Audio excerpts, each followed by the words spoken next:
I'm making a video about bottoms.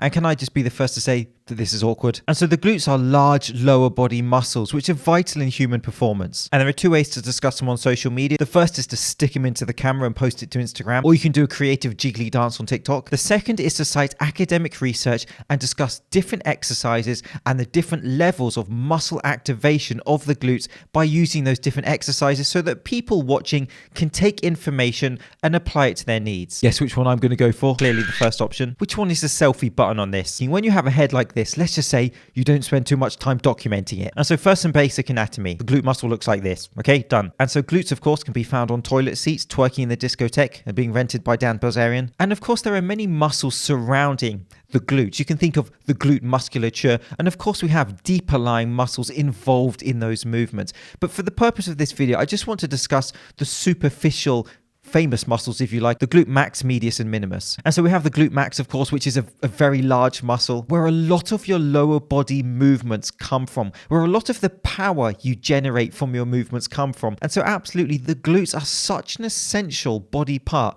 that have kind of been twisted, let's say, when it comes to fitness communication. And the function of them include extension, external rotation, abduction and adduction of the thigh. And then we have the glute medius, where you have the functions of abduction and internal rotation of the thigh. You have pelvis stabilization, and the glute minimus, which you, of course, again, you have the abduction and internal rotation. And so I could spend this whole video just explaining the anatomy of the glute muscles and all the joints and the movements and how they apply. But for the purpose of this video, I am assuming that people watching have trained their glutes in some form and are fairly familiar with the muscle group. And of course, the growing emphasis on training the glutes has led to, for example, the hip thrust becoming discussed as a major lift. And before we get to the research, can I just state very clearly, there is no generic best exercise for your glutes.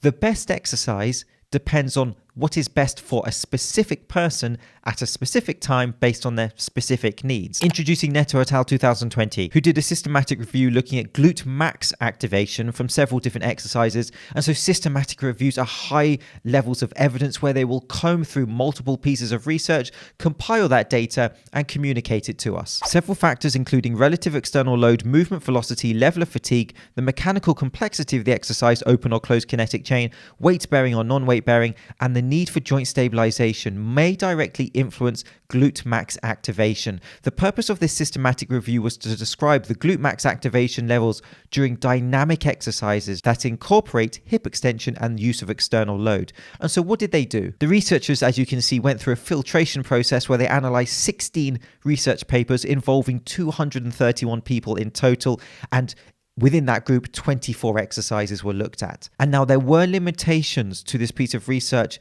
in relation to glute activation. And this can happen in systematic reviews where you're taking many different pieces of research to compare, because the way that the research articles were conducted can be different, and so this can affect our findings, but I'll get to that. And so the important part, what were the results? And so here is table 3, which summarizes the results and ranks the exercises according to glute max activation, from the very high muscle activation through high through to moderate. And so this is the screenshot. This is the time of the video where there's one thing you can take away. Please screenshot this, put it as your phone wallpaper, make a poster, stick it on your wall, something like that. And it's very concise, and it's interesting how, for example, different forms of step-ups can affect glute max activation. Therefore, an instant application for you. If you're someone that likes to do step-ups for your glutes, you may now consider using different variations of step-ups to work those glutes. And that is why tables like this can be so useful and quickly applied to your training. There's been a lot of background work that's gone into creating that table, but for us, we can just take that, it's efficient, and off we go. And so why do step-ups have such a high impact on glute activation? During these exercises, the glute max is responsible for extending the hip joint while simultaneously maintaining the pelvis level, controlling excessive femur adduction and medial rotation. That is why. The results of this systematic review have shown that Gmax activation varied among the exercises investigated. In general, the step-up exercise and its variations presented the highest levels of activation, followed by several loaded exercises and its variations, such as deadlifts, hip thrusts, lunges, and squats, that presented a very high level of glute max activation. It was observed that several factors, including relative external load, movement velocity, level of fatigue, the mechanical complexity of the exercise, and the need for joint stabilization might directly influence Gmax activation. So some good variables there if you are choosing these exercises to consider to try to increase the muscle activation. And of course, remember that this is just for glute activation, this research. And so when you see something like a squat or deadlift lower than a step up on the chart, remember that's not for the lower body as a whole or for muscle growth, for example. It is just for the glute max. And so in reality, when you have the very high activation exercises, they're all very good. The difference between the exercises in the very high category was relatively minor, so don't overthink that. Don't think you can only use step-ups, for example. Anything up there is going to be good for you. And then, of course, high and moderate are also decent choices. But if you are time-pressed and you can only work in a few glute exercises per week, for example, then you may just want to pick from the very high and high categories. But one approach you could take, for example, is to use your squats, use your deadlifts, and then throw in some step-ups afterwards. That would be very useful for glute max activation. And of course, the hip thrust is another very valuable exercise. The foot position is the main factor affecting glute max activation during the barbell hip thrust. For example, Garcia et al. Compared the Gmax activation between the different variations of barbell hip thrust.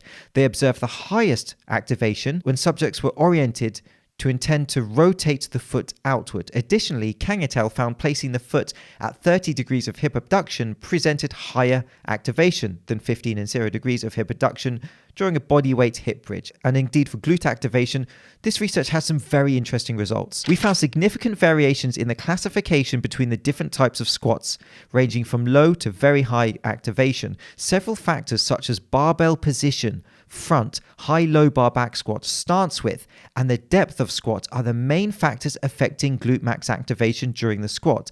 For example, Pauli et al. Suggested that larger stance widths are necessary for greater activation of the glute max during the back squat. And so this is a vital point to take away. It's not just the exercise you choose that impacts your glute max activation. Of course, that's absolutely vital, but it's also the way in which you perform an exercise. And that could be your stance width, it could be the position of your feet. These tiny, intricate details can increase glute max activation. And so that's something I really want people to consider. And so my question to you now, looking at table 3, with your weekly sessions now, what exercises would you now put in to hit your glutes? Would you use one of these, two of these, more of these? Are there any exercises in this list that you'd never even considered using, which you may now consider using? Are there any exercises in this list that you'd never heard of before, that now you can see this and you can see that we have an evidence base supporting them, you might want to look into? Because more interesting than words on a piece of paper or me speaking is your input. And so please let me know what appeals to you so I can develop my thinking too. And so limitations, because as with all research, there are these pesky, annoying limitations. The reader should be aware of the number of methodological limitations, that's easy for me to say, present in the studies included in this systematic review. The electrode placement, the EMG signal processing, movement phase analyzed, and normalization varied between studies, therefore may have influenced the results obtained in the systematic review. A heterogeneous sample composed of studies that investigate women and or men may suffer different influences. The variation of the loads used may alter the activity levels of glute max activation. Different levels of training experience and familiarization with the exercises may have influenced the EMG levels. And so there are some variables which could impact the results across the studies that were looked at. And so what I would say with that is just keep it in mind. Keep in mind that this research is not perfect. You're not going to look at anything like this as set in stone information you have to follow. You're going to look at this as intelligent, evidence-based communication in this research paper that you take away, you apply what fits you, and you discard what doesn't fit you. But to the most important part of any research communication, what are the practical applications to you? Choose what exercises suit you. You don't only have to choose the highest on that list, for example. The most important thing for muscle development, of course, is progressive overload and consistency. Regardless of what you choose, make it challenging. And view this research as helping you to make informed decisions. Despite the limitations of the present review, we observed that several exercises and variations elicited very high levels of Gmax activation. Therefore, it is reasonable to suggest that the strength and conditioning coach should select in a variety of exercises, the one that most fit on a client's individual needs. That last sentence is absolutely vital, and still to this day, I commonly see, and in YouTube, for example, people who have a very tribal approach to this is right for everyone, this is wrong for everyone. That just isn't correct. Let's treat the glutes with the respect they deserve. That was a weird last sentence to end. Thank you so much for watching. I'm James Linker. I'll see you soon.